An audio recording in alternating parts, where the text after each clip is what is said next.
கண்ணதாசன் தன்னுடைய கடைசி பக்க புத்தகத்தில் தாண்மையின் மேன்மை குறித்து சொல்கின்றார். ஒரு ஆண்மகன் விலைமாதர் வீட்டுக்கு செல்கின்றான். எல்லா பொருளையும் இழந்து நிர்கதியாக நிற்கின்றான். ஆனால் அந்த விலைமாதர் சொல்கின்றார், இன்று இரவு என் இல்லத்தில் நீ தங்க வேண்டுமென்றால் உன் தாயினுடைய இருதயத்தை எடுத்து வா என்கின்றார். கருணையே இல்லாத அந்த பிள்ளைக்கு கூட கண்ணீர் ததும்ப அந்த தாய் தன் இருதயத்தை எடுத்து மகன் கையில் கொடுப்பார்.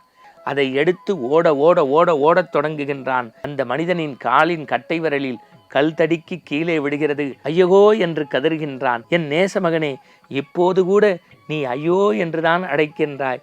இருந்தாலும் உன் அம்மா என்கின்ற காரணத்தால் நான் அருகில் உயிரோடு இருந்திருந்தால் உன் காலுக்கு 10 மருந்தும் போட்டிருப்பேன்.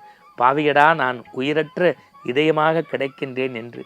அப்பொழுதுதான் தன் தாயின் மேன்மை குறித்து அந்த இளைஞன் அழுததாக கதை முடியும்.